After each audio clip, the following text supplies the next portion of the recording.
Buenas tardes, en la que es la 10ª sesión de este espacio de encuentro sobre la narrativa del siglo XX. Contamos hoy con Clara Pablo Ruano, que ha sido, en fin, alumna durante muchos años en la Universidad de Alcalá de Henares, ¿no? Y es, que nadie se sienta por ello menoscabado, una de mis hijas más queridas, y bien lo sabe Clara, por todo el provecho de las asignaturas que ha tenido conmigo.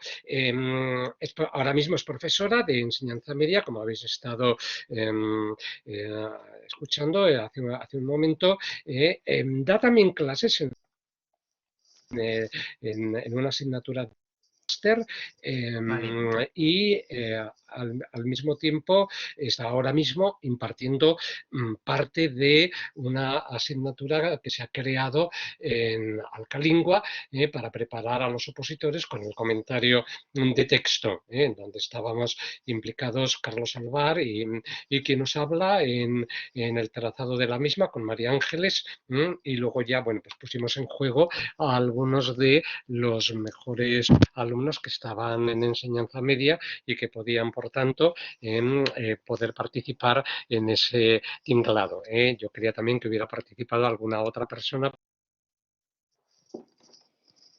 que espero que algún día pueda completarse, y quien lo sabe pues me está escuchando. Bueno, de acuerdo. Clara nos va a hablar hoy de Isaac Rosa, que es un autor no muy joven en el sentido de su trayectoria cronológica. No voy a decir yo nada de esto, pero su descubrimiento ha sido realmente, yo creo, que en este decenio. Con esto te paso ya la palabra, Clara. Gracias por tu esfuerzo, y tienes para ti la exposición abierta. Venga. Muy bien, muchas gracias, Fernando. Si alguno no me escucháis, bueno, me decís y eso, pero vamos, hemos hecho la prueba de sonido, Fernando y yo, y funcionamos a priori perfectamente. Bueno, muchas gracias ante todo por dejarme colarme aquí en estas asignaturas vuestras. Yo que soy de algunos años mayor que vosotros, os preguntaréis qué hace una chica como yo en un sitio como este. Y la verdad que fue un poco por casualidad. Yo me puse en contacto con Fernando por otras razones, me ofreció la posibilidad de hablaros de Isaac Rosa y bueno, pues yo no puedo negarme a hablar nunca de Isaac Rosa porque bueno, como Fernando ya os ha comentado, es una de las que yo considero las voces más interesantes de la narrativa contemporánea. Y bueno, vengo a presentaros una novela que es, como alguna habéis estado comentando por aquí, pues yo creo que es su obra maestra, ¿no? Y vamos a ponerla un poco en contexto de toda la producción de Isaac Rosa y vamos a ver qué la hace especial también un poco dentro de esa producción. Bien, bueno, tenemos aquí a Isaac Rosa, que a mí me gusta un poco seleccionar fotos que de alguna manera, fotos de los autores que de alguna manera filtren esas características personales que ellos también dejan entrever en sus novelas. Y esta foto de Isaac Rosa, que es de una entrevista que le hicieron en El País, donde él está un poco así como en medio escorzo, con esta sonrisa mordaz suya, también recoge un poco esta personalidad de Isaac Rosa tan satírica en cierto sentido, tan reflexiva y tan crítica con la sociedad. Bueno, Isaac Rosa es, como bien ha dicho Fernando, relativamente joven, tiene 46 años, según veo según vemos. Él nació en Sevilla, pero estudió periodismo en Badajoz y luego se trasladó a Madrid para continuar aquí su trayectoria literaria, ¿no? Entonces, su obra, que aunque está evidentemente protagonizada por su obra como novelista, por su trayectoria novelística, no se ciñe exclusivamente a la novelística, sino que es autor también de cuentos, de guiones de cómics y articulista. De su novelística voy a hablaros a continuación, pero bueno, sí quería reseñar que es autor de cuentos. Yo, para preparar esta presentación, he descubierto que tiene un volumen que se llama Welcome, que es una recopilación de los artículos publicados en este periódico, en La Marea. Publica sus cuentos también en su blog, en este espacio que le cede el diario.es, que es que es vamos, el periódico, el medio donde él trabaja actualmente, y este blog que se llama Letra Pequeña es en el que él publica estos relatos semanalmente. Yo he tenido oportunidad de acercarme a alguno de ellos alguna vez y la verdad que son pues tan estupendos como su propia narrativa, ¿no? Y también preparando la presentación me he enterado de que va a publicar una nueva obra este año que se llama Tiza Roja, que es este volumen, que es una recopilación de los mejores relatos que él ha publicado durante estos años, tanto en La Marea como en el diario.es. Bueno, como autor de guión de cómic, quizás el más interesante es Tu futuro empieza aquí, que es un poco el volumen que va en la línea con este carácter crítico con nuestra realidad que caracteriza la narrativa de Isaac Rosa, que es esta historia de dos hermanos muy relacionada con el fracaso escolar, con el fracaso de las expectativas de los jóvenes frente a la realidad, muy en la línea del espíritu del 15M. Y bueno, pues que también yo le he echado un vistazo, tampoco la conocía. Perdón, ya os digo que tampoco la conocía, le he echado un vistazo estos días para preparar la presentación y bueno, tiene buena pinta y también os invito que, como yo, que tampoco la conozco, pues os acerquéis a ella. Su trabajo como articulista, ya os decía que, articulista y columnista, ya os decía que él es periodista de formación, comenzó en el Diario Público y en la revista satírica El Jueves, lo cual, como os decía, dado este carácter satírico y humorístico que tienen ciertos puntos la narrativa de Isaac Rosa, pues tampoco es de extrañar. Y luego ha continuado en La Marea y actualmente en el diario.es y también colabora en El País y en Cadena SER. Su trayectoria como articulista y periodista está muy ligada evidentemente a medios de izquierda, como podéis deducir. Él, bueno, esta ideología la ha manifestado abiertamente en varias ocasiones y su producción novelística y también Feliz Final, evidentemente, pues se va a dejar ver también un poco esta perspectiva, ¿no? Yo os había hecho una pequeña selección de algunos de sus artículos, porque estos días, evidentemente, como él publica un artículo en una columna cada semana en el diario.es, pues está muy activo en sus reivindicaciones de todo lo relacionado con el coronavirus. Y entonces os había traído dos, pero os voy a leer solo una porque uno de los problemas que he tenido es que, claro, como coloquialmente se dice, me he venido arriba y bueno, tengo un montón de textos y un montón de cosas que contaros, entonces os voy a leer solo uno de ellos. Os había traído dos, este que me parecía divertidísimo y este por una razón, porque este artículo ha rodado por todos mis grupos de WhatsApp, de Twitter y de redes sociales en el mundo de la enseñanza secundaria y bueno, a mí me dio mucha alegría que se oyera hablar de Isaac Rosa entre mis compañeros, ¿no? Pero bueno, es muy simpático el que se titula, este que os señalo, el de Soy padre de 3 vectores de transmisión asintomáticos e incontrolables, porque ya os digo que deja ver este carácter humorístico de la narrativa de Rosa y me voy a detener un minutín en leeroslo porque es muy simpático. Dice, perdón, he dicho que soy padre de 3 vectores de transmisión del coronavirus y no es exacto. Soy padre de 3 vectores de transmisión asintomáticos e incontrolables. Vector de transmisión. Los llamó ayer mismo el ministro de Sanidad. Hay que mantener a los niños en casa porque son vectores de transmisión de la enfermedad.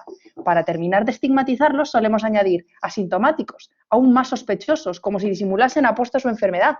E incontrolables, que ya se sabe que los niños escapan de la vigilancia familiar y se dedican a lamer barandillas y toser en la cara de los ancianos. Bueno, este fragmento, además de ya os digo, por este carácter satírico que tiene, también me sirve para contaros que una de las facetas personales de Isaac Rosa que él deja mucho también entrever en su obra, es que es padre de 3 niñas, una de ellas, me parece que tienen 8, 11 y 15 años, una de ellas es su hija Olivia, con la que ya mencionó Fernando que había escrito un libro de narrativa juvenil que no os he puesto aquí porque es, bueno, casi anecdótico dentro de su producción.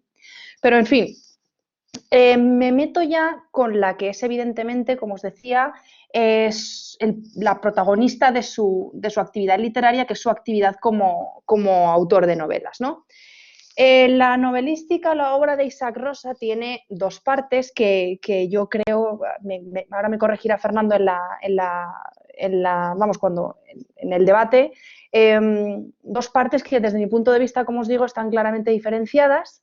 Una de ellas, esta primera parte, digamos, es la que yo he denominado las novelas de la memoria, ¿vale? La denominación es mía porque es verdad que no hay demasiada, hasta donde yo sé, no hay demasiada bibliografía académica sobre la obra de Isaac Rosa, ¿no? Bueno, pues esta primera parte sobre la que voy a pasar también un poco como, digamos, como introducción a la segunda parte, a lo que yo llamo las novelas de la realidad. Está formada por 3 novelas, que son La mala memoria, El vano ayer y otra maldita novela sobre la guerra civil. Quizá la más importante de todas ellas sea El vano ayer, una novela del año 2004, porque obtuvo el premio Rómulo Gallegos, que como sabréis es el premio más importante o uno de los premios más importantes de las letras hispanoamericanas, y puso por primera vez a Isaac Rosa en el panorama de la literatura contemporánea. Le permitió también vincularse con Seix Barral, que es con la editorial con la que él continúa publicando sus novelas. Y bueno, pues es interesante, aparte por su contenido, porque utiliza esta técnica de la novela en marcha, ¿no? Por la cual el narrador va dialogando con el propio lector sobre las propias opciones por las que discurre la trama, incluso pues le va avisando, le va poniendo en antecedentes sobre qué opciones tienen los personajes para desarrollar su acción narrativa, va discutiendo incluso con los propios personajes cuáles creen que son ellos la mejor opción, y entonces es muy, muy interesante desde el punto de vista técnico y de cara a estudiar los paradigmas narrativos del narrador y el lector, pues evidentemente, como sabréis por Fernando, pues da mucho juego, ¿no? Ya os digo que voy a dar la lectura de fragmentos de estas primeras novelas para no quedarnos sin tiempo para hablar de Feliz Final. En esta misma, bueno, ya os digo que Feliz Final, o sea, perdón, que El vano ayer es interesante porque utiliza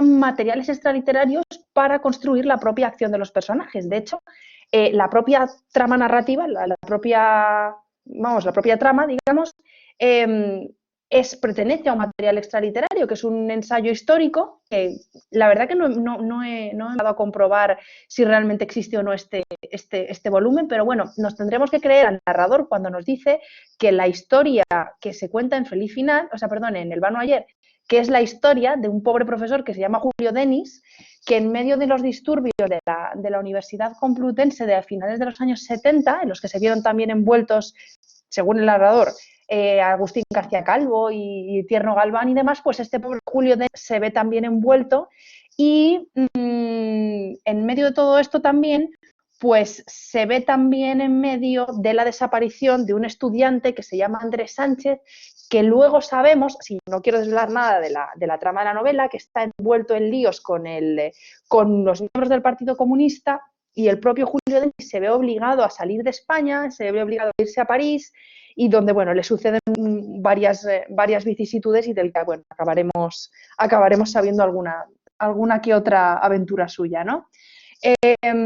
Lo interesante, tanto de El vano ayer como de otra maldita novela sobre la guerra civil, y es por esto por lo que he optado por esta denominación de las novelas de la memoria, es que Rosa cuestiona, ante todo, que tanto las narraciones como el cine, las ficciones en general, las ficciones y la representación ficcional de la propia historia, ha favorecido que se creen imágenes colectivas que no siempre se corresponden con la realidad y que interfieren en la memoria colectiva y en la visión que tenemos de determinados hechos históricos, ¿no? Y entonces esta reflexión es sobre la que se articula El vano ayer y sobre la que se va a articular también, en cierto sentido, otra maldita novela sobre la guerra civil, que es una reescritura, una especie de reedición autocrítica un poco especial de La mala memoria. La mala memoria, él mismo dice que el propio Rosa dice en la propia novela de otra maldita novela guerra civil,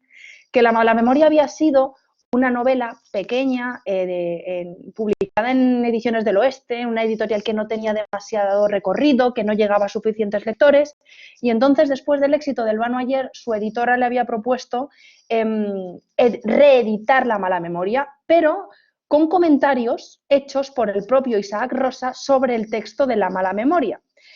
La cuestión y lo interesante desde el punto de vista de los paradigmas narrativos de otra maldita novela sobre la guerra civil es que al hacer estos comentarios, Isaac Rosas se convierte o se trata a sí mismo como lector, de manera que la novela se convierte en una reedición autocrítica en la cual se van poniendo los fragmentos de la novela y Isaac Rosa va comentando los propios fragmentos de la novela que él ha escrito como si fuera un lector de la misma y la estuviera leyendo. Entonces, y la estuviera leyendo y criticando. Entonces se convierte así en lector crítico de su propia obra, ¿no? Y es sobre todo, sucede aquí que hay una propia invitación a la lectura desde la óptica crítica, ¿no? También os había traído algún fragmento de esto, de otra maldita novela sobre la guerra civil, pero prefiero dejarlo para vuestra lectura y para vuestro acercamiento desde la curiosidad a esta obra y sobre todo porque me interesa llegar muy especialmente a la que yo creo que es, digamos, el eje de lo que es la producción novelística actual de Isaac Rosa, ¿no?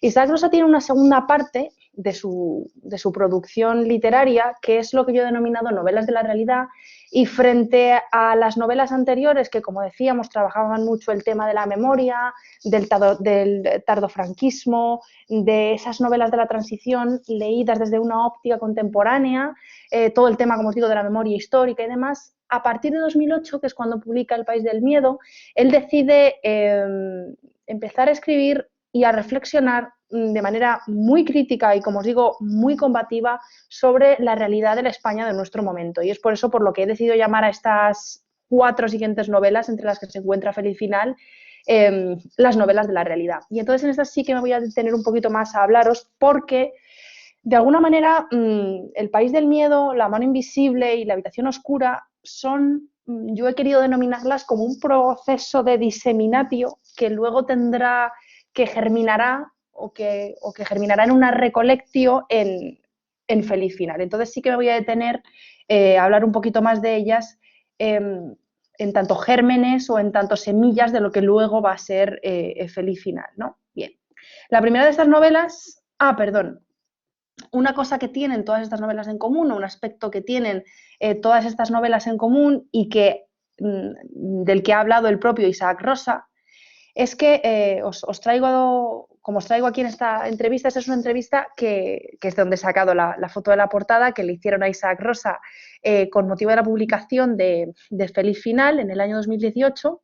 Y entonces, bueno, parte de la crítica que conocía la obra anterior de Rosa se sorprendió mucho del carácter sentimental o del carácter sentimental quizás, pues eso, romántico de Feliz Final. Y entonces él mismo dijo, el propio Isaac Rosa dijo que no, que tiene cierta coherencia con sus 3 novelas anteriores, ¿no? Y os leo desde aquí para que veáis un poco. Dice, sin embargo, Rosa, aunque admite que esta vez se trata de un relato de amor sentimental, emocional, que entra en otros terrenos, defiende la coherencia con el resto de su obra, se entiende, pues sus novelas siempre parten de una pregunta inicial que va más allá del tema con un fondo más social. Así, en El País del Miedo, la pregunta era, ¿por qué tenemos miedo? En La Mano Invisible, ¿por qué trabajamos? O en La Habitación Oscura, ¿por qué no arden las calles en plena crisis? Ahora la cuestión es, ¿por qué nos queremos tan mal? Es decir, que de alguna manera hay cierta coherencia entre obras de esta segunda parte de la producción novelística de Isaac Rosa. Bien, en este orden de diseminatio de elementos que luego, como os digo, cristalizarán en Feliz Final, Rosa publica en el año 2008 El País del Miedo. El País del Miedo es una novela maravillosa, interesantísima y que os recomiendo enormemente que os leáis, que tiene 2 líneas narrativas. Esto es muy, muy habitual en la narrativa de Isaac Rosa, este uso de 2 discursos o de 2 visiones a partir de un mismo discurso. Una primera línea narrativa, que es la línea de la intriga, por decirlo así, de alguna manera, perdón, nos cuenta la historia de un matrimonio que está formado por Carlos, un matrimonio de clase media, que viven en un barrio más o menos acomodado de una ciudad de la que creo que no se dice el nombre, que se trasluce que puede ser Madrid. Pues este matrimonio, que está formado por Carlos, Tiene una mujer que se llama Sara y tienen un hijo de 13 años que está comenzando el instituto que se llama Pablo. Bueno, en casa de... No se dice no, perfecto, Fernando. En casa de... Pues en la casa de Carlos y de Sara, Sara se da cuenta que empiezan a desaparecer algunos objetos de valor. Y bueno, tienen una chica que les ayuda en casa, que es de origen marroquí. En un principio Sara le echa la culpa a esta chica, la acaban despidiendo, la pobre se lleva un buen disgusto, persiguen a Sara por la calle, pero Carlos empieza a hacer indagaciones y estas indagaciones le llevan a él y a su hijo Pablo a verse alrededor de un conflicto, verse envueltos en un conflicto con un tercer personaje que no voy a desvelar, y que les llevará a una situación absolutamente límite. No desvelo. Les llevará a una situación absoluta y totalmente al límite de la tensión de Carlos, que en las 2 o 3 últimas páginas se desvelará de una manera absolutamente fascinante y dará un vuelco a la situación de una manera completamente inesperada. Entonces, os invito a que la leáis porque es estupenda y te mantiene en tensión hasta el último momento. Esta línea narrativa, pero esta línea de intriga, como os digo, se complementa con una segunda línea en la cual Carlos, en estilo indirecto libre más bien, yo creo, Fernando luego me corregirá si me equivoco, en estilo indirecto libre, y yo creo que es claramente Isaac Rosa el que se ha apoderado de la conciencia de Carlos para hacernos llegar todo un auténtico catálogo de todas las cosas que se pueden temer en nuestro mundo, desde una violación hasta la violencia en la calle, hasta todas las cosas que te pueden pasar cuando vas de viaje, hasta, y esto es uno de los temas que se tratará también en Feliz Final, el miedo que se desarrolla en los padres, en los hombres en este caso, en el momento en el que se convierten en padres, ¿no? Entonces, como os digo, tiene esta doble, efectivamente, tiene esta doble línea narrativa, ¿no? Por un lado, esta intriga, este conflicto en el que se ve envuelto, pero por otra parte, este catálogo complejísimo y completísimo de todos los miedos de nuestra sociedad en el que Carlos está absolutamente imbuido y absolutamente encerrado. Entonces, es una novela, ya os digo, muy, muy, muy interesante y que os recomiendo enormemente que os leáis y que tiene, ya os digo, algunas conexiones ya con Feliz Final. La segunda de sus novelas, que creo que es del año 2011, sí, ¿verdad? 2011, es La mano invisible. La mano invisible es absolutamente sobrecogedora, ¿vale? Es la historia de unos trabajadores a priori de baja cualificación, pues son un obrero, una administrativa, un mecánico, un carnicero, una montadora de fábrica, un camarero, una limpiadora y una costurera. Y otro personaje que será clave y del que no os voy a hablar para que os la leáis. Bueno, pues estos trabajadores son contratados por una empresa de la que nunca se lleva a saber nada y de la que por supuesto no os voy a hablar, para que realicen sus trabajos, sus ocupaciones profesionales, delante de un público y mientras son grabados por una cámara de televisión y por supuesto emitidos, ¿no? en televisión para todo el mundo. Lo interesante es que el trabajo que están realizando, que lo realizan en una nave industrial, a las afueras de una ciudad y demás, no tiene ninguna finalidad. O sea, en el caso, por ejemplo, del obrero de la construcción, se le pide que construya diariamente un muro y que cuando termine de construirlo, de rematarlo, lo tire abajo y vuelva a empezar de nuevo a construirlo, mientras todos estos espectadores observan cómo trabaja. De manera que casi estos trabajadores o estas personas se ven casi despojados precisamente de su condición de personas y esto le sirve a Isaac Rosa para hablar y para establecer una relación de estas personas con el mundo del trabajo a lo largo de los años. Además, cada capítulo, como os digo, está dedicado a un trabajador concreto, cuya aparición y cuya distribución de capítulos están muy estudiados por Isaac Rosa para darle sentido a la trama narrativa. El momento en que, efectivamente, que es a lo que voy, para ver que, pues bueno, para están distribuidos, ya os digo, para que tenga sentido esa trama narrativa de la que, por supuesto, no os voy a desvelar nada, ¿no?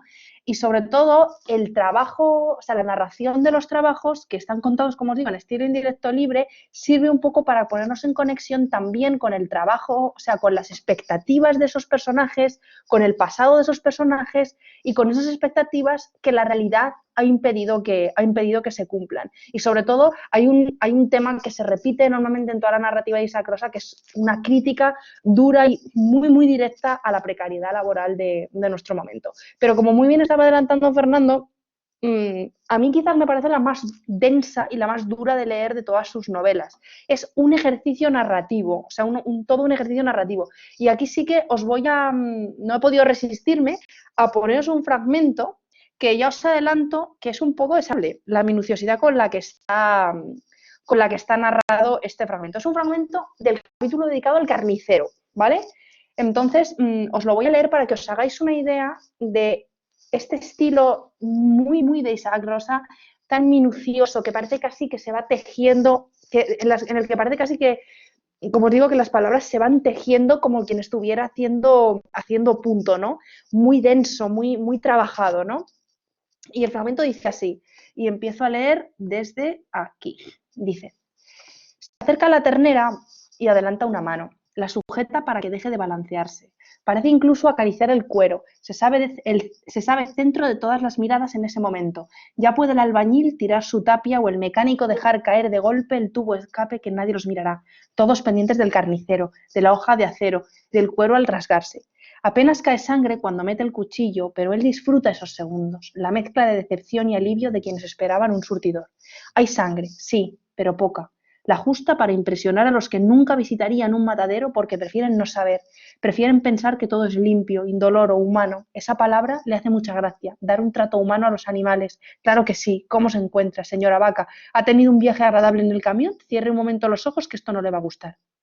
Agarra una pezuña delantera y da una cuchillada limpia, y de una cuchillada limpia la secciona. Se oyen varias exclamaciones. Agarra la otra pezuña y repite la acción. Corte certero y las arroja a un cubo cercano. Después gira al animal, agarra la cola y le mete un tajo. Pero estos son solo tanteos antes del plato fuerte, el que están temiendo los más impresionables. El momento en que toma de la mesa una pequeña hacha, agarra la cabeza sujetándola por un cuerno y con 3 golpes le arranca la cornamenta, que tira junto al cubo. Inmediatamente después toma un cuchillo pequeño, pero de filo devastador, y le corta las orejas y la careta. Le arranca toda la piel de la cabeza hasta dejar la vista, las mandíbulas, el cráneo, los fuera de sus órbitas y la enorme lengua colgando en lo que parece más un ensañamiento que una labor de carnicería. Y mientras escucha los lamentos mezclados con las risas de quienes hacen burla de los sensibles, tal vez se pregunta, como tantas veces, qué proceso mental elabora quien siente espanto al ver cómo destrozan la cabeza de una vaca muerta o le cortan las patas, y sin embargo luego mete el tenedor en la costilla o la desgarra dentelladas sin acordarse del animal de donde fue arrancada. ¿De qué manera somos capaces de pensar por separado esa costilla como si saliese de una fábrica, como si no tuviese origen animal, como si no hubiera sido arrancada de la misma ternera a la que no podríamos ver degollada y lanzando patadas al aire mientras se desangra viva?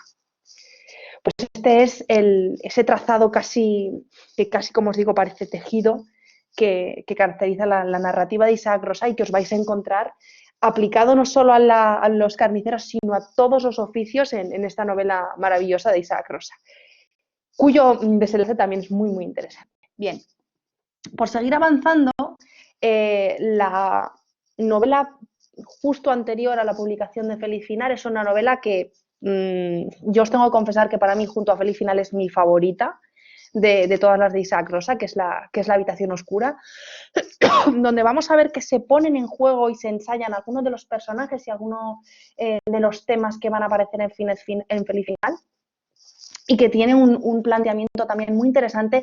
Vuelve a aparecer también esta dualidad de lo que a priori parecen 2 tramas narrativas, y que tiene un planteamiento muy interesante también. Bueno, el planteamiento es que hay un grupo de amigos que son jóvenes, están en los 20 y pocos, así como de vuestra edad y de la mía hace algunos años, que tienen un local, un típico local que alquilan unos amigos pues, para hacer sus tareas de la universidad y para pasar allí los sábados y demás. En este local hay un sótano en el cual bueno, pues que tiene solo algún ventanuco y demás, y una noche, mientras estaban todos allí reunidos, se va la luz.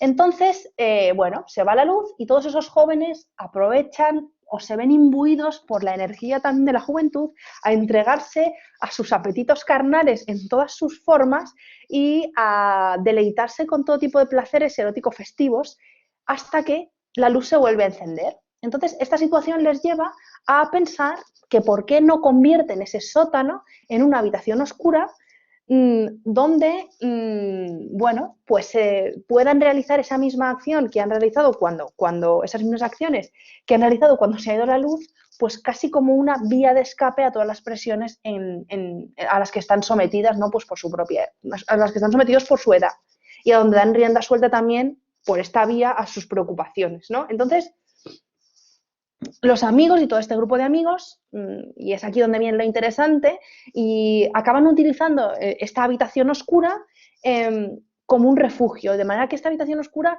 acabará convirtiéndose en un símbolo, ¿no? En un refugio donde acaban vertiendo toda su libertad individual y muy especialmente cuando a medida que avanza la acción narrativa, pues van pasando los años, ¿no? El avance de la acción narrativa, de la acción de la habitación oscura, que al principio empieza como un grupo de personajes anónimos, va poniendo nombre e historia individual a cada uno de los miembros de este grupo de amigos.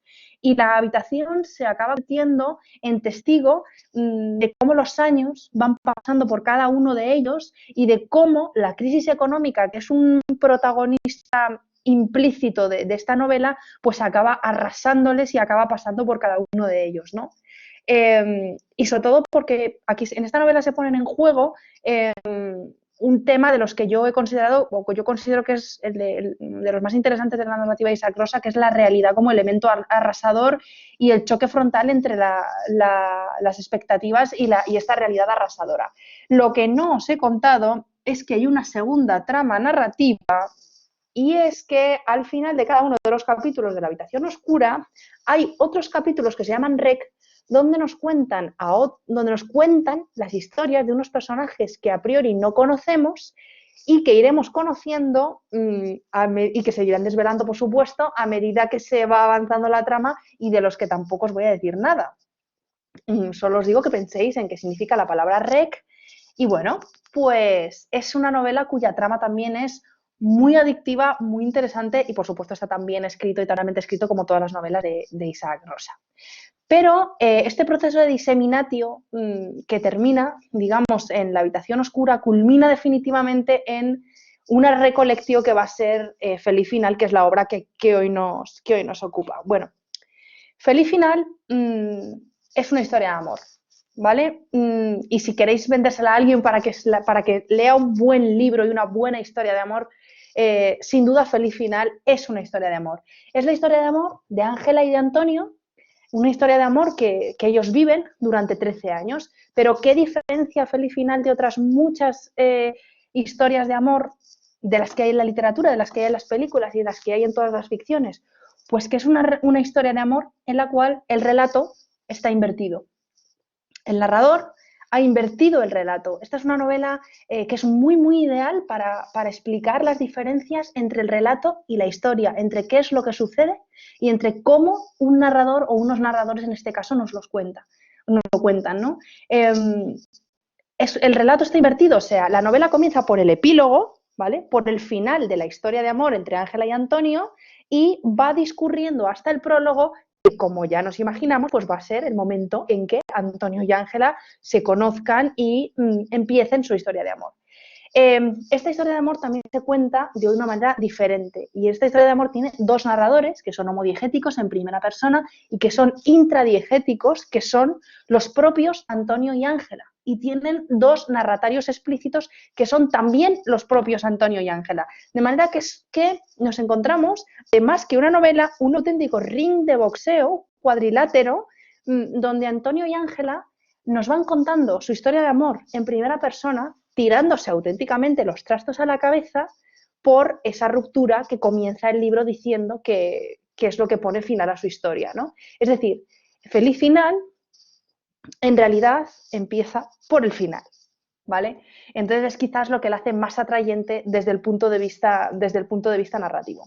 Este mecanismo de relato invertido ya había aparecido en La habitación oscura, porque La habitación oscura también empieza por el final. Los personajes acuden por última vez a la habitación y el narrador, que es una metáfora además a mí me parece preciosa, el narrador como casi un demiurgo que acciona una manivela, la manivela del tiempo narrativo que se va moviendo hacia atrás, ¿no?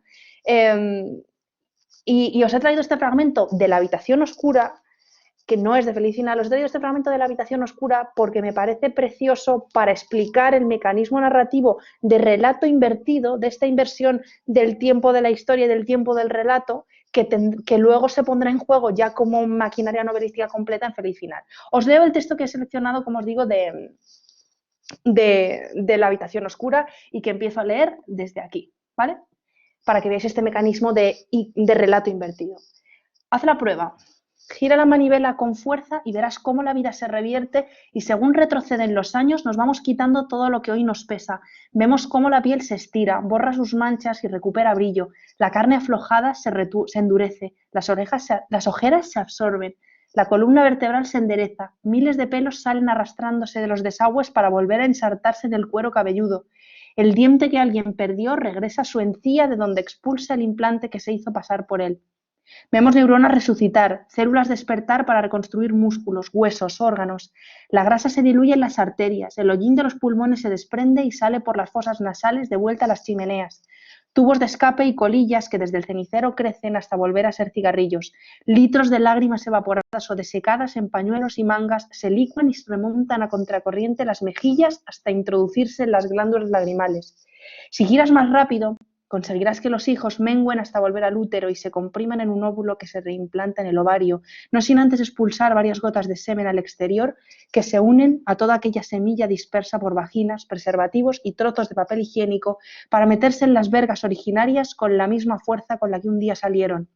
Si entre todos aceleramos la manivela, conseguiremos que la habitación entera gire y en el torbellino los muertos que en estos años enterramos recompondrán sus órganos bajo tierra para salir de ataúdes y nichos sacudiéndose la tierra, o más difícil todavía, resurgirán de partículas de ceniza que desde una playa resisten el viento para volver al interior de la urna y de allí al crematorio, donde el fuego los convertirá otra vez en cuerpos que al salir del horno serán llevados al hospital para abrir los ojos en una cama, mientras los tumores se reducen y las células rechazan radiaciones. Es un texto auténticamente precioso que explica precisamente esta inversión de la narración, ¿no?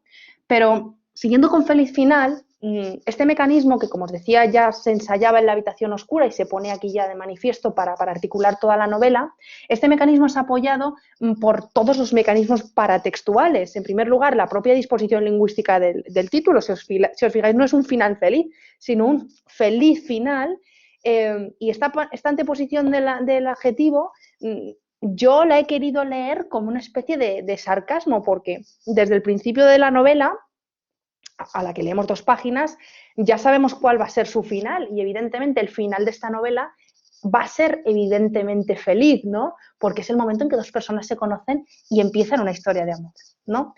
El segundo mecanismo paratextual, como os digo, que Isaac Rosa utiliza para apoyar este relato invertido es la tipografía. En el libro, los fragmentos que están escritos en letra redonda son los que pertenecen a la voz de Antonio, y los fragmentos escritos en letra cursiva son los que pertenecen al discurso de Ángela. Pues pongo aquí en las páginas XX, es que se me ha olvidado mirar la referencia, que no tenía el libro en ese momento a mano. Luego, cuando os mande el PowerPoint, os lo arreglo. Bueno, hay un momento del libro en que los discursos de ambos llegan a disponerse en 2 columnas, como metáfora de 2 voces que van hablando a la vez, pero son incapaces de encontrar un punto en común, ¿no? Como metáfora de esa relación entre ambos que ya está completamente rota. Y sobre todo, este hecho de que aparezcan 2 voces tiene mucho que ver también con esta primera parte de la obra de Rosa, ¿no? Porque se trata al final, con estas novelas de la memoria, en cierto sentido, ¿no? Porque se trata de 2 voces que son al final 2 representaciones ficcionales de una misma historia de amor y, por tanto, en tanto voces, son 2 memorias, ¿no? Os he puesto como primer texto para que nos acerquemos a un fragmento ya de esta novela, no es el arranque, pero es un texto del principio, porque en las primeras páginas, yo creo que es un mecanismo pensado del propio Isaac Rosa para que se dé cuenta de que se trata de las dos voces, de los dos protagonistas, hay una concatenación del final del discurso de Ángela que concatena perfectamente, incluso casi con las mismas palabras, con el discurso de los reproches el final, perdón, del discurso de Antonio se concatena perfectamente con el inicio del discurso de Ángela. Os voy a leer este fragmento del inicio para que veamos cómo se articula estos dos discursos. Lo embalé todo junto a la espera de un día futuro en el que no nos duela tanto y podamos repartirlo. Adornos de los estantes, manualidades escolares, cajitas con dientes de leche y cordones umbilicales, el predictor de Ana, un casquillo de bala oxidado, botellas de vino que esperaban una gran ocasión, juguetes eróticos al fondo de un cajón, un cuernuchello, el cuerno de la suerte que trajimos de Nápoles, un tarjetón hotelero de no molestar, el programa amarillento de un congreso de hace 13 años, fotos, muchas fotos enmarcadas y repartidas por toda la casa. Fotos de nosotros dos en distintas edades, fotos de bodas, de nuestras hijas recién nacidas, en cumpleaños y vacaciones, el retrato ocre de un joven con traje cruzado, pelo brillante y mirada de muerto prematuro. Los cuadernos de las niñas, la crónica de sus vidas desde el nacimiento y que en adelante seguiré escribiendo yo solo.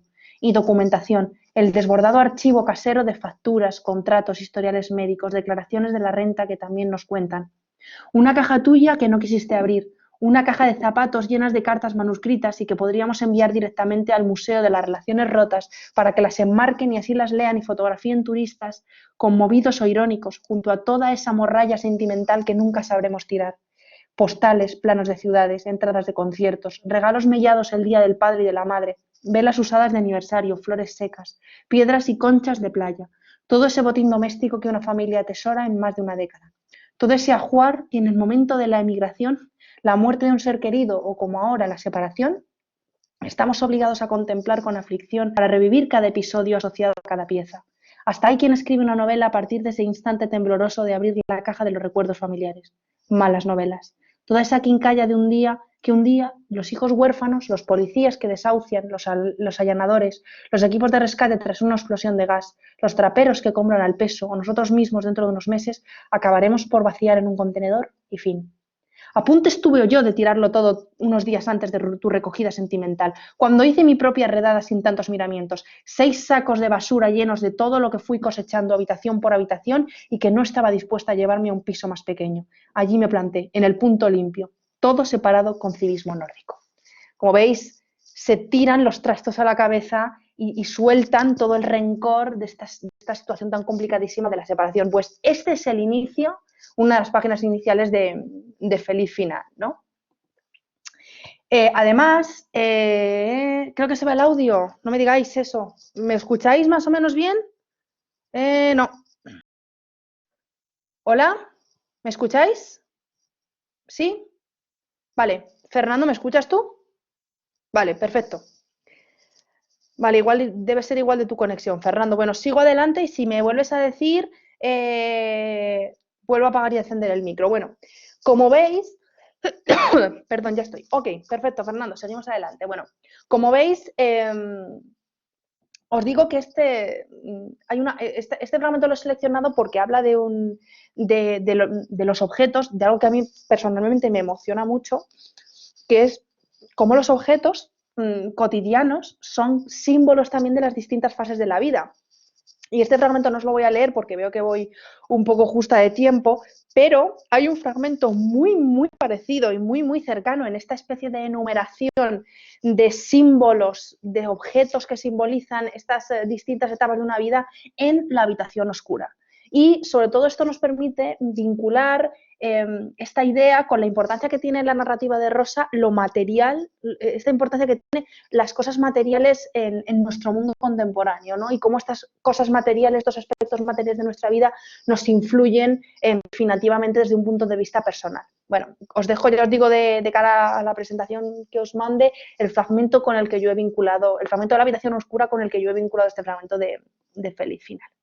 Bien, a priori, evidentemente, Feliz Final tiene una estructura externa que me parece que son, pues la verdad que no he mirado cuántos capítulos son, una serie de capítulos, un epílogo, que es con el que empieza el libro, ya sabemos que va desde el epílogo al prólogo porque el orden del relato está invertido, y una serie de capítulos, pero yo sí que considero que tiene una estructura interna que desde mi punto de vista es bastante evidente. Hay una primera parte, desde las páginas 1 a la 157, que ahora veréis por qué considero esta página como punto de corte, que plantea las causas de la ruptura de Antonio y de Ángela como, digamos, como algo interno a la propia relación de pareja, pues el paso de los años, el fin del deseo, las infidelidades, las expectativas no cumplidas también, que como os decíamos era un tema importante de la narrativa de Rosa, o la aceptación del paso del tiempo, ¿no? Que por cierto, el fin del deseo es un tema que aparece también nombrado y trabajado por Javier Marías en Los enamoramientos, en la novela que veíamos hace unas semanas, ¿no? Hay una segunda parte que discurre desde la página 157 hasta el final, en la que Isaac Rosa se mete o analiza no solo las causas internas, sino también las causas externas que han influido, externas a la pareja, se entiende, que han influido en su ruptura. Fundamentalmente, la precariedad laboral, los problemas económicos que ya veíamos adelantados como tema en La habitación oscura o en El país del miedo, las distintas formas de vivir la paternidad y la maternidad. 8 capítulos, sí, efectivamente, Fernando. Y la conciliación de la vida familiar y laboral, es decir, analiza los problemas contemporáneos de nuestro momento y cómo influyen en la vida de pareja y cómo han influido en la ruptura de Antonio y Ángela. De manera que esta historia de amor se convierte en una excusa, digamos, para reflexionar desde la literatura y desde un punto de vista crítico sobre los problemas de nuestra sociedad, ¿no? Y por tanto, es lo que hace de Feliz Final una novela que va muchísimo más allá de una historia de amor al uso. Y os decía que yo había decidido, había puesto como punto de eje esa página 157, porque en esa página 157 está este fragmento que os voy a leer a continuación. Y dice, mira esta gráfica, Ángela. Antonio, es el discurso de Antonio. Mira esta gráfica, Ángela. Somos nosotros. Si el amor pudiera medirse, si pudiésemos contabilizar una unidad de medida cuando nos amamos, la representación gráfica de nuestro amor durante 13 años sería algo así. Una línea continua y con aspecto de relieve montañoso, que sube o baja según el momento. El comienzo súbito al enamorarnos, el alta eufórica de los primeros años, casi vertical, cuando crees que ya no puedes amar más y sin embargo subes y subes. La conquista de las alturas, donde acamparon una temporada que coincidiría con el nacimiento y los primeros años de las niñas, hasta que empieza el descenso, ese rodar barranco a barranco, barranco abajo desamándonos, una bajada con dientes de sierra pero sin perder nunca la tendencia, con saltos escarpados, algún momento de engañosa remontada, pero siempre perdiendo altura. Nos estrellamos en ese doble y consecutivo acantilado que sería nuestro deterioro máximo, la desconexión emocional, el stonewalling, la infidelidad. Quedamos entonces en lo más profundo durante un tiempo, arrastrándonos, hasta que nos reconciliamos y ascendemos una suave colina, recobramos algo de la altura perdida, para finalmente derrumbarnos y tocar el suelo, y tocar suelo en el momento de la separación. Es bastante fiel, ¿verdad? Somos nosotros, nuestra vida compartida. ¿Sabes qué es en realidad esa gráfica? ¿De dónde la he sacado? Es la evolución de nuestro saldo bancario. El saldo medio mensual durante 13 años. Vuelve a mirar la gráfica y lo comprobarás.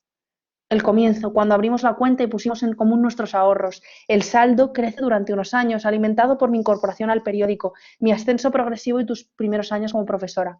Luego viene la meseta. Los años... A ver, perdón, que se me va...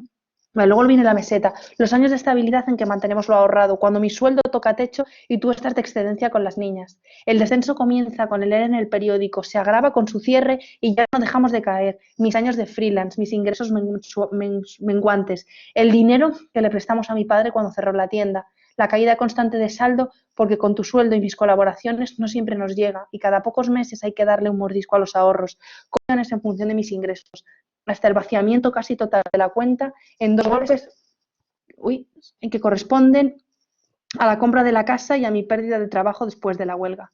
Pasamos así una temporada en mínimos, viviendo solo con tu sueldo y sin ninguna capacidad de ahorro, hasta que consigo nuevas colaboraciones que nos permiten una tímida recuperación. Entonces llega el abrupto final, el cierre de la cuenta común al separarnos. Ahí lo tienes. somos nosotros. A partir de este fragmento, de la página 157, Isaac Rosa se mete mucho más en profundidad sobre cómo todas estas circunstancias económicas, laborales que afectan a Antonio han influido de manera directa en la relación y, por cierto, con las cuales Ángela no está de acuerdo. Después de este, evidentemente, fragmento, Ángela después de este fragmento se va a cobrar la revancha porque ella, evidentemente, pues no está de acuerdo. Personajes. Evidentemente, los dos personajes principales son estos dos narradores energéticos y a su vez narratarios implícitos que van a ser Antonio y Ángela. El personaje de Antonio es interesante porque confluyen en él varios temas, como os decía, la precariedad laboral, porque Antonio es un personaje que, bueno, le han despedido, es periodista. Yo creo ver en él un trasunto del propio Isaac Rosa. Es periodista, le han despedido del periódico, es un hombre muy activo en movimientos asamblearios, reivindicativos y demás, que acaban costándole también y teniendo consecuencias para su trabajo. Y es un personaje que es como la fusión de tres personajes que había previamente él, Isaac Rosa, formado o creado en La habitación oscura, que son Silvia y Sergio, que son unos personajes con ciertas referencias y ciertos paralelismos con el personaje de Antonio. Además del tema de la precariedad laboral, trata Antonio un tema que es muy interesante, que son los nuevos modelos de paternidad y las dificultades de los padres en el mundo contemporáneo. Y habla fundamentalmente alrededor de este tema de dos aspectos. En primer lugar, el divorcio, sus consecuencias, las dificultades económicas, legales y logísticas que plantea un divorcio para un padre en la actualidad, y que es un personaje, este aspecto, que también aparece en La habitación oscura en un personaje llamado Andrés. Pero muy interesante también es esta idea de la pluralidad de sentimientos que conlleva la paternidad, que están ensayados, esta idea que está ensayada también en el personaje de Carlos, en El país del miedo, que también os había traído el fragmento, pero que no os voy a leer por falta también de tiempo. Carlos tiene un capítulo entero del país del miedo dedicado a todos los miedos que conlleva ser padre. Y hay una relación directa, yo creo, con este sentimiento de pavor que siente Antonio en este fragmento que os voy a leer rápidamente, pero es que no puedo no leeroslo porque es un fragmento realmente conmovedor. Bueno, como ya habéis intuido, y os pongo en antecedentes, Antonio y Ángela tienen dos hijas, ¿vale? Y bueno, pues sucede un día lo siguiente con una de ellas. La segunda y la tercera crisis habían sido muy seguidas, todavía en el box de urgencias. Con la segunda quedó apagada, un lloriqueo muy leve, gatuno, incapaz de hablar ni incorporarse en la camilla. En la ambulancia, camino del hospital, yo quería llevarla en brazos, pero la ataron a la camilla. Y aunque ella me reclamaba llorando, ya solo podía darle la mano. Papá, papá, te llamaba, como si ya no confiase en que su madre pudiese sacarla de aquella ambulancia. Yo iba detrás de nuestro coche y aunque fue un trayecto corto y a aquella hora con poco tráfico, en mi recuerdo aparece como una interminable persecución, esquivando vehículos lentos, los ojos fijos en el destello de la luz de emergencia. Los dedos me temblaban tanto que no podía marcar el teléfono. Intentaba llamarte para que desde dentro de la ambulancia me dijeses que estaba bien, que estaba viva. El teléfono lo había olvidado en casa al salir, concentrada en no separarme de mi niña, en no soltarla. Sollozaba sin fuerzas, sin recuperar del todo la conciencia, y yo solo preguntaba a los médicos de emergencias qué le va a pasar, qué le va a pasar. Antonio, la niña, Antonio, la niña. Solo podías decir eso al teléfono, y yo corrí al aparcamiento del periódico, salí de allí y todavía no entiendo cómo, no me estrellé contra una columna, cómo no atropellé a nadie, saltando semáforos en rojo y acelerando por el carril contrario. Estaba jugando sentada en la alfombra y algo debió sentir porque se puso en pie, se giró hacia mí, que estaba en el sofá, me miró con una expresión que yo ahora recuerdo de gravedad y advertencia, aunque seguramente la memoria me engaña. Se desplomó de espaldas como si se dejase caer desde el borde de la piscina, rígida, sin doblar las rodillas ni amortiguar con las manos. Hasta me pareció una broma, parte de su juego, pero oí la cabeza golpear contra el parqué, me lancé a por ella y vi sus ojos muy abiertos, desesperadamente abiertos, vueltos hasta casi quedar en blanco, los dientes apretados y rechinando, la cara endurecida en una mueca nunca vista, el cuerpo sacudiéndose en espasmos durante un tiempo interminable, y esa imagen no me ha abandonado desde entonces. Solo fue una crisis parainfecciosa.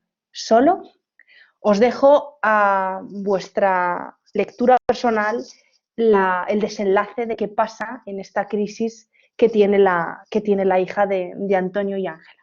Y os animo así a que lo leáis. Bien. Antonio representa además el que yo creo que es, desde mi punto de vista ahora ya, así que sí, la principal yo creo que es un poco de la ruptura de ambos, que es esta negación a aceptar el paso del tiempo y las expectativas no cumplidas y sobre todo el hastío y el cansancio que tiene Antonio con la vida adulta. Como voy un poco justa de hora, os dejo también el fragmento a vuestra elección, pero es para vuestra lectura individual, ¿no? Pero es un personaje que Ángela, de hecho, se lo dice varias veces a lo largo del libro, que tiene una crisis de identidad de manual. Es un personaje, como se dice coloquialmente, en plena crisis de los 40, además con todas las letras y todas las características. El personaje de Ángela, que es profesora, investigadora, que también está ensayado en La habitación oscura, en el personaje de Olga, que es curiosamente la pareja de Sergio, el otro personaje con el que también se había visto de alguna manera ensayado el personaje de Antonio. Y sobre todo el personaje de Ángela introduce una reflexión en la novela que es muy interesante, que son las dificultades de la mujer en el mundo contemporáneo y sobre todo dos reflexiones que me parecen fundamentales en el mundo de hoy, que son la culpa asociada a la maternidad y la conciliación de la vida familiar y laboral, que en ocasiones solo parece preocuparle a ella, porque Antonio se hace como unos cuadros de horarios fabriles y piensa que todo lo va a solucionar con esos horarios y no tiene en cuenta muchas veces estos aspectos, ¿no? Además, el personaje de Ángela lo tiene también el personaje le pasa también, sucede también el personaje de Antonio, pero se hace mucho más patente en la narración lo que le sucede al personaje de Ángela, que Ángela comienza a tener problemas dentales, tiene sensación de que se le caen los dientes, fruto de la ansiedad, del agobio que siente constantemente ella a lo largo de la novela, ¿no? Y entonces se pone en juego este concepto de la corporalidad, de cómo las dificultades de nuestra vida y de nuestro mundo nos llegan a resultar casi corporales, se trasladan a nuestro cuerpo. Y es un tema que yo he visto también en la narrativa de Marta Sanz, lo he visto mucho en Clavícula y en Elvira Navarro, en el título de La trabajadora, una novela también muy interesante, también aparece este concepto de la corporalización o de la somatización de nuestros problemas, ¿no? Os voy a leer un último fragmento que es un personaje maravilloso, un fragmento maravilloso relacionado con la maternidad y con este concepto de maternidad, con esta reflexión sobre la maternidad que tiene en este caso Ángel. Y no os voy a leer entero, como os digo. Señoras, señores, ocupen sus localidades y desconecten sus teléfonos móviles, que está a punto de comenzar el gran duelo materno intergeneracional. Nos encontramos en una cena navideña. A un lado de la mesa tenemos a una madre, ya abuela, que crió hijos hace más de 30 años y a la que llamaremos Madre Liberada. Militante en el feminismo de los 70 y 80, Madre Liberada ejerció cuantos derechos fue conquistando: trabajar fuera de casa, regular su fertilidad con anticonceptivos, abortar, divorciarse. Del otro lado, una madre primeriza a la que llamaremos Madre Natural, también de convicciones feministas. Madre Natural ha decidido priorizar la crianza de su hija por encima de su carrera profesional, para espanto e incomprensión de familiares, amigos y a ratos su propio marido. Ahí tienen a cada madre a un lado del cuadrilátero. Se percibe cierta tensión en el ambiente, por roces previos que incluyen comentarios indirectos lanzados por Madre Liberada contra Madre Natural, que hasta ese momento ha preferido ignorarlos. Madre Natural está sentada a la mesa con su bebé en brazos, que duerme con los labios entreabiertos junto al pezón del que cuelga una última gota tibia. Madre Liberada bebe su cuarta copa de cava, que se suma a 5 copas de vino durante la cena, un gin tonic previo y un jerez de aperitivo. Madre Natural no ha probado más alcohol que el del brindis, por ser incompatible con la lactancia. Madre Liberada habla con su hija, cuñada de Madre Natural y a su vez madre de otro bebé, que duerme en una cuna al fondo de un pasillo, con la puerta cerrada y un intercomunicador.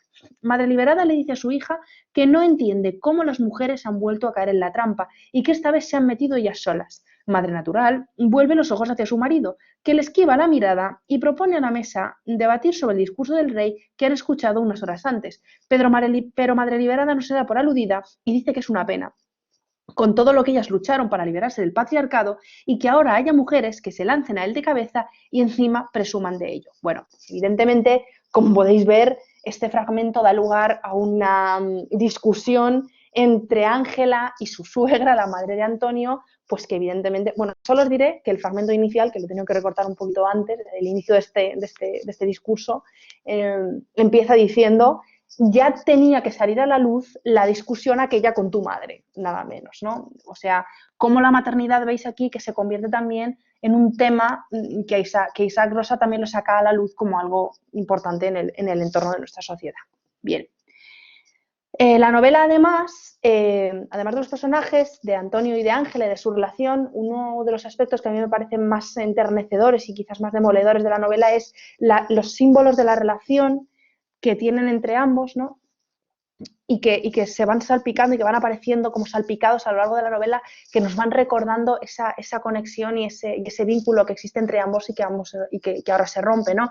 Pues una casa que se han comprado en un pueblo, que es como su gran proyecto de futuro, una película, que es la película de Viaggio in Italia, que ellos intentan, por salvar su relación al principio de la novela, imitar ese viaje, se vuelve a reproducir cuando ellos están empezando y que representa un poco la pasión del pasado que ellos han perdido. Es decir, ellos crean un universo propio de la pareja que nos reproducen en la novela y que casi duele cuando tú mismo ves como lector que se está rompiendo, ¿no? y que está a punto de desaparecer.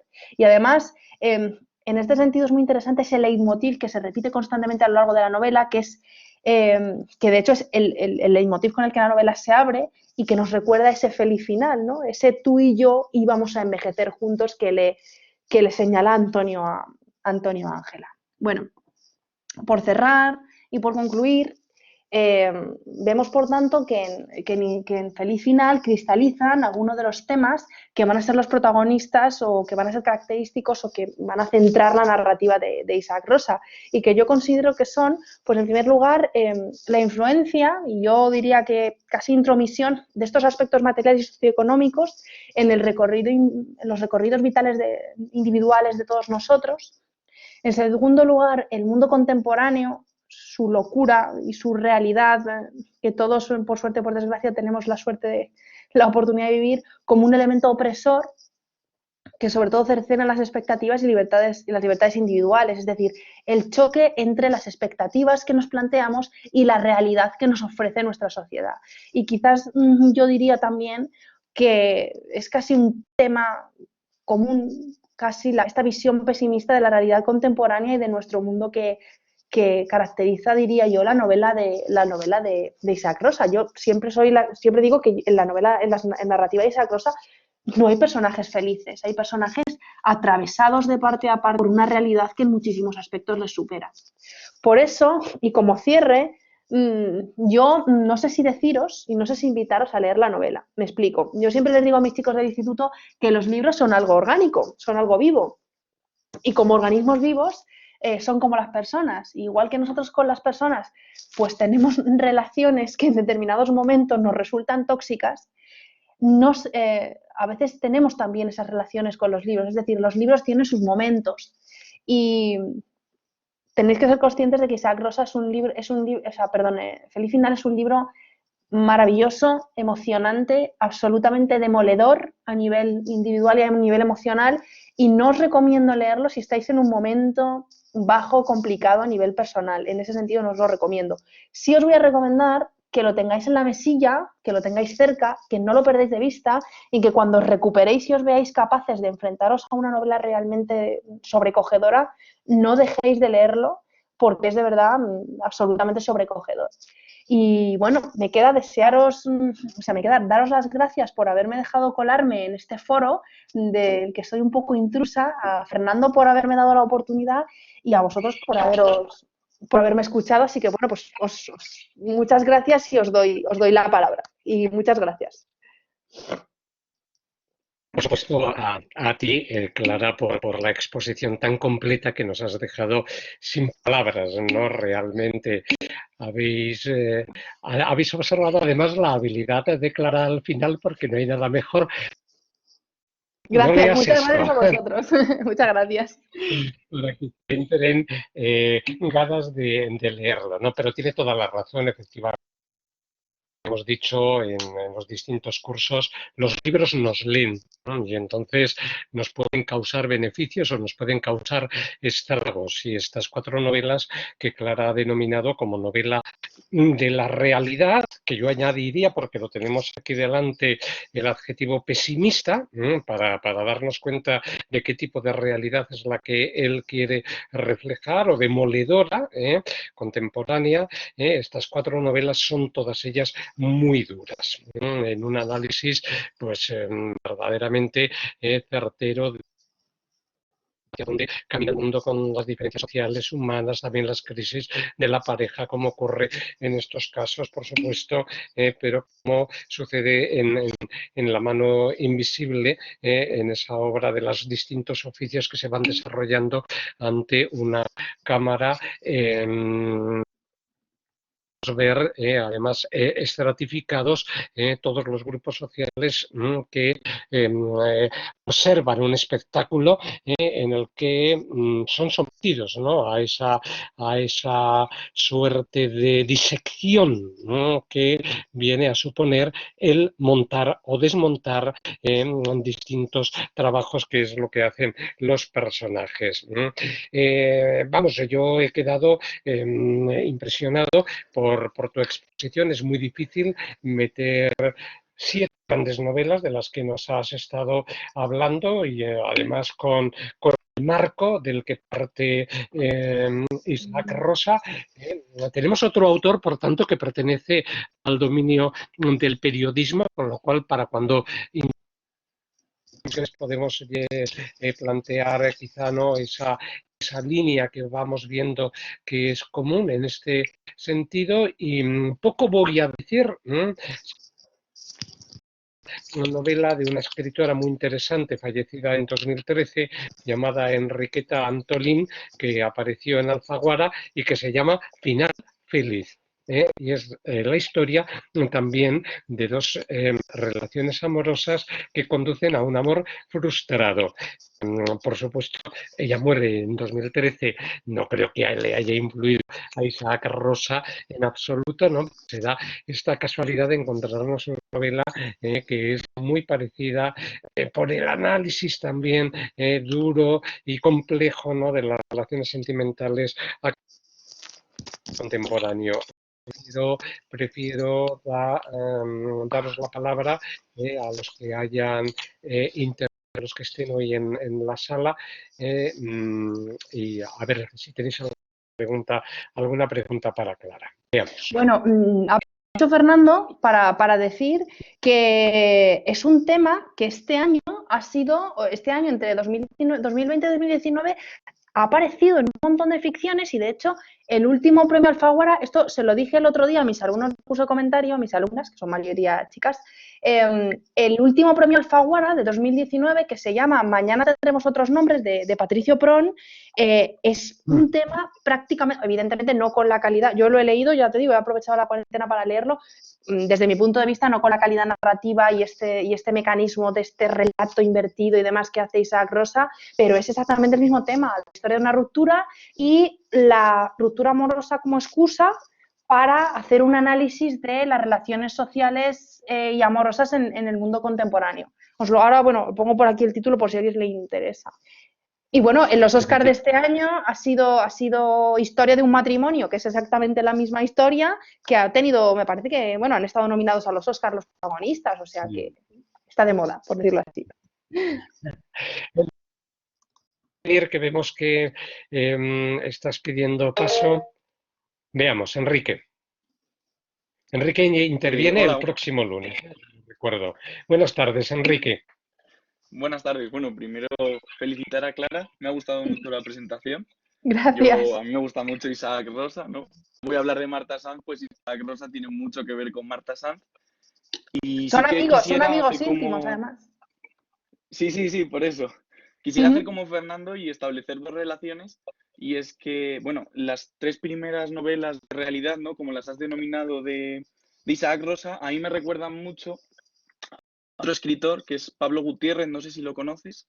No, no lo conozco.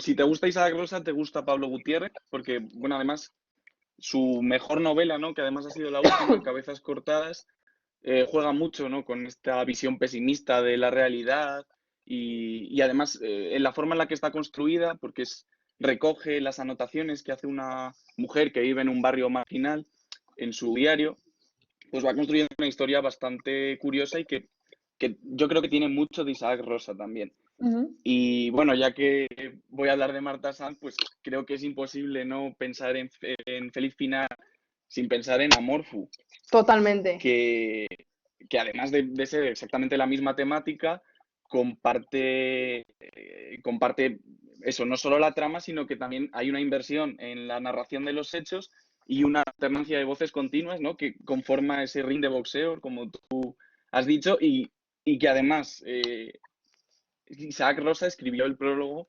de esta novela de Marta Sanz. O sea Eh, que creo que son novelas que no se entiende muy bien una sin la otra tampoco. Sí, es verdad, pero es verdad que en el caso de Amor Fu, yo veo aquí algo en el infeliz final, mucha más salud mental que en Amor Fu, por decírtelo así. Porque los dos personajes de Amor Fu, tanto Raymond, que es ese observador de aquella pareja que vive delante y demás, como la otra chica, que creo recordar que se llama Esther, que es la exnovia del otro y demás, están a mí me parecen dos personajes completamente perturbados y de hecho, bueno, el título de la novela también un poco hace referencia a esa perturbación.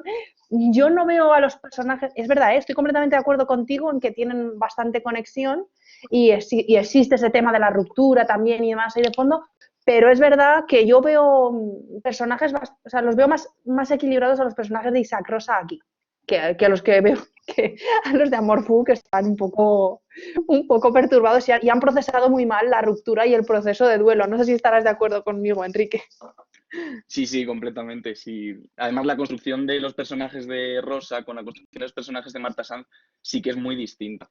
Sí, Porque Marta Sanz va más, pues, como has dicho, ¿no? Tirando a lo perturbado, muchas es veces a más lo visceral, escatológico. es mucho más Completamente, sí. visceral. Mm. Como Eh, indica José Luis en un WhatsApp, en un chat de estos, habla del tema de las relaciones matrimoniales, por supuesto que no es nuevo, y insiste en que el interés de la obra, en el modo en que lo trata, en la originalidad que la presenta, con un realismo descarnado, ¿no? Sí, estamos de acuerdo.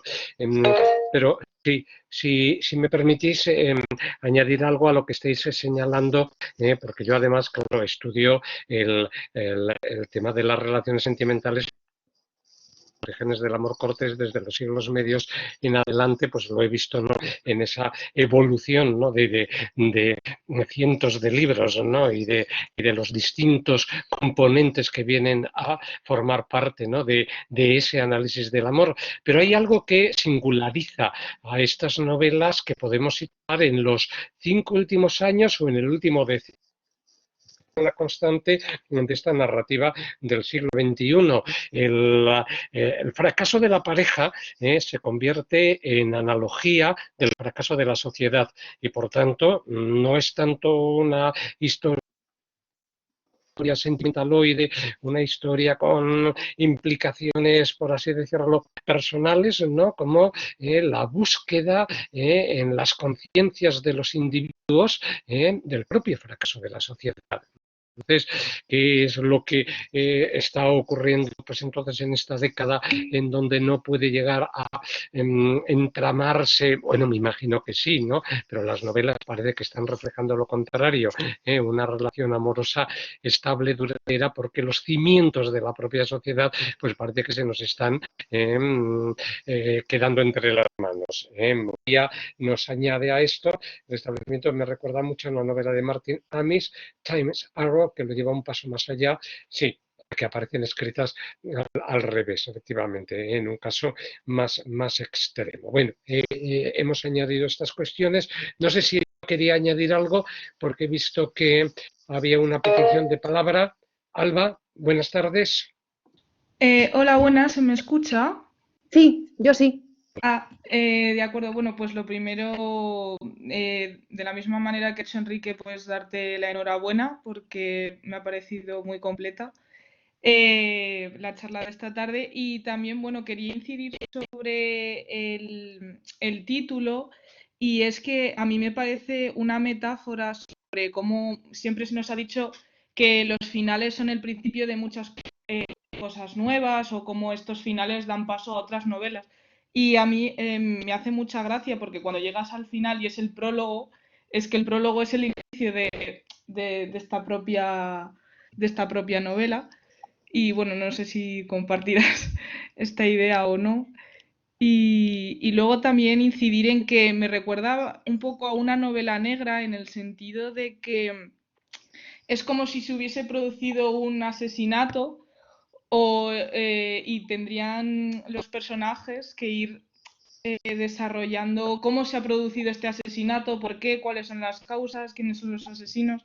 Y es incluso en esta manera de describir los objetos que a mí me recordaba una escena del crimen. Vas analizando todos los objetos que van viendo. Pues me parece, no lo había pensado, esta analogía con la novela negra, pero me parece súper interesante y la verdad que sí, que es muy, muy interesante. Es verdad que no es propio de Feliz Final, aparece también en esta descripción casi quirúrgica, la habíamos visto también, la hemos visto también en El País del Miedo, más que en El País del Miedo, en La mano invisible, jolines, la del trabajo, que no me salía el nombre, y es muy de Isaac Rosa. Sería muy interesante, ahora que lo dices, ver cómo se plantea Isaac Rosa como reto literario el escribir una novela negra y cómo serían esas descripciones. La verdad, me parece una analogía interesante. Y en cuanto al tema del prólogo, que en realidad es, como bien señalas, Alba, me parece que te llamas, el inicio, yo creo que es lo más demoledor de la novela. O sea, estar leyendo una novela que tú sabes que va a acabar bien, o sea, termina, o sea, claro, es al revés, o sea, estás leyendo una novela en que se están tirando absolutamente todos los trastos a la cabeza, en que se están sacando todas las miserias, y cuando terminas y lees el final y lees cómo se han querido, porque se han querido muchísimo, cómo han construido un mundo, un universo, una vida, y tú vienes de leer todo a donde ha llegado, es lo que a mí me parece que te deja más hecho polvo de la novela. O sea, ¿cómo habéis sido capaces de llegar hasta aquí con todo lo que os habéis querido? Sí, y sí, es lo que a mí me parece más devastador, personalmente.